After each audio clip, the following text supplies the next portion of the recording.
खलीफा हारून रशीद की शादी अपनी चचाजाद ज़ुबैदा से 165 हिजरी पर मुताबिक 782 ईस्वी में हुई।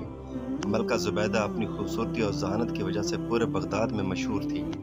नाज़रीन ग्रामीण, ये वही ज़ुबैदा बिन्त जाफ़र है जिन्होंने पानी की किल्लत के सबब हज्जाज करम और अहले मक्का को दरपेश मुश्किलात और दुश्वारियों का अपनी आंखों से मुशाहिदा किया, तो उन्होंने शहर मक्का और मैदान अरफात को पानी की फराहमी के लिए एक नहर बनवाई, जिसे तारीख में नहर ज़ुबैदा के नाम से जाना जाता है।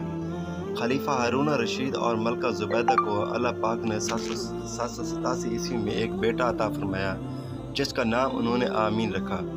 खरासान के गवर्नर अली इब्न ईसा ने खलीफा हारून रशीद को एक कनीज़ तोहफे में दी, जिसका नाम मराजा था। मराजा अलहाद के शहर बारगी से ताल्लुक़ रखती थी। मनाजा के बदन से अल्लाह पाक ने खलीफा को एक लड़का 788 ईस्वी में अता फरमाया, जिसका नाम मामून रखा गया। मामून की पैदाइश के चंद दिन बाद ही उसकी माँ मराजा इंतकाल कर गई। खलीफा हारून मामून और आमीन दोनों को ही मदरसे में तालीम और तरबियत के लिए भेज दिया। कुछ सालों बाद खलीफा अपने ख़ास वज़ीरों को लेकर अपने बच्चों के मदरसे की तरफ उनसे मिलने के लिए गया। रास्ते में खलीफा को हज़रत बहलूल दाना रहमतुल्लाह अलैह मिल गए। वज़ीरों ने ज़बरदस्ती उनको अपने साथ मिला लिया और ऊँट पर सवार कर लिया।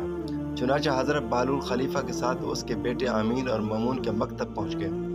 मकतब पहुँचकर खलीफा ने उस्ताद से अपने बच्चों की तालीम और तरबियत और जहानत के बारे में दरियाफ्त किया, तो बच्चों के उस्ताद मोहतरम कहने लगे, आलिजा, आपका बेटा आमीन औरतों की सरदार मलका ज़ुबैदा जैसी होशियार और अक्लमंद खातून का बेटा है, लेकिन वो तो कौन ज़हन है, उसे कुछ भी जल्द समझ नहीं आता। जबकि मामून, जो कि एक कनीज़ से आपका बेटा है, वो बेहद ज़हीन, दानिशमंद और बावकार है। खलीफा कहने लगा, हैरत है, दोनों मेरे ही बेटे हैं, लेकिन दोनों की ज़हनियत में इतना फ़र्क कैसे हो सकता है? तुम्हें बग़ैर सबूत के इतनी बड़ी बात नहीं कहनी चाहिए थी। खलीफा ने गुस्से का इज़हार किया, तो बच्चों के उस्ताद कहने लगे, आलिजा, दोनों बच्चे तफरीक के लिए बाहर गए हुए हैं। मैं दोनों के बैठने की जगह एक कागज़ छुपा कर रख देता हूँ। जब दोनों आएंगे तो आप खुद मुलाहिज़ा फरमा लीजिएगा। कुछ देर बाद बच्चे मकतब में दाखिल हुए और अपने वालिद को देखकर बेहद खुश हुए, और अपने वालिद मोहतरम से गले मिलने के बाद दोनों बच्चे अपनी अपनी जगह पर बैठ गए, जो उनके उस्ताद ने उन दोनों के लिए मखसूस कर रखी थी। और जहाँ पर उस्ताद ने एक मोटा कागज़ छुपा दिया था, मामून बैठते ही कुछ मुस्तरब निगाहों से इधर उधर देखने लगा, जबकि आमीन अपनी जगह पर इत्मीनान से बैठा रहा। क्या बात है मामून, कुछ बेचैन नज़र आते हो?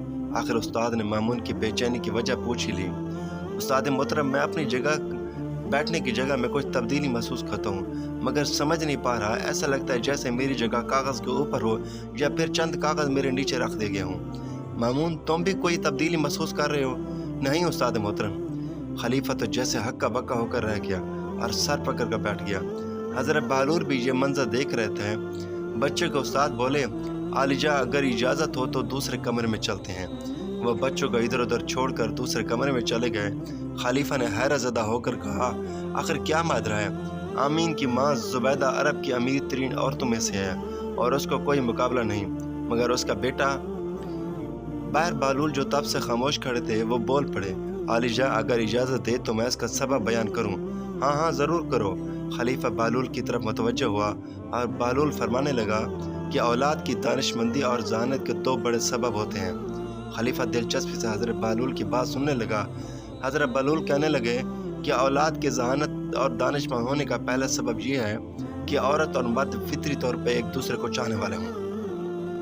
दूसरा यह कि जब मर्द दूसरी जिन्स की औरत से शादी करेगा तो उस औरत से होने वाली औलाद में अक्ल और दानिशमंदी में फरामानी होगी। खलीफा ने कहा कि इसकी कोई दलील दें तो वह बयान करो, ये कैसे मान लो? बहलूल ने उसकी वजाहत की कि इसकी मिसाल दरख्तों और जानवरों में नज़र आती है। हज़रत बहलूल ने बयान किया कि अगर बेर के दरख्त में दूसरी नस्ल का पेवंद लगाया जाए तो निहायत लजीज और मीठा फल पैदा होता है। इस तरह घोड़े और गधे के मिलाप से खच्चर पैदा होता है, जिसकी होशियारी और ताकत का कोई जवाब नहीं। आलिजा, हम समझ सकते हैं कि आमीन में जो जहानत की कमी महसूस होती है, उसकी वजह उसकी वालदा और आपकी रिश्तेदारी है, जबकि मामून की माँ दूसरे कबीले से ताल्लुक़ रखती थी और खून के लिहाज से आप में और उसमें जो फ़र्क है वही मामून की जहानत और दानिशमंदी का सबब है। खलीफा ने जब यह सारी तफसीर एक ऐसे शख्स से सुनी जिसे सारा शहर दीवाना कहता था तो वो हैरान रह गया। बच्चों के उस्ताद से भी हज़रत बहलूल की दनाई की तारीफ़ें करने लगे। तो नाज़रीन, कैसी लगी ये वीडियो? अच्छी लगी हो तो चैनल को लाइक करें, सब्सक्राइब करें ताकि हर आने वाली इस्लामिक वीडियो सबसे पहले आप तक पहुँचे। अगली वीडियो में फिर मिलेंगे। अल्लाह हाफिज़।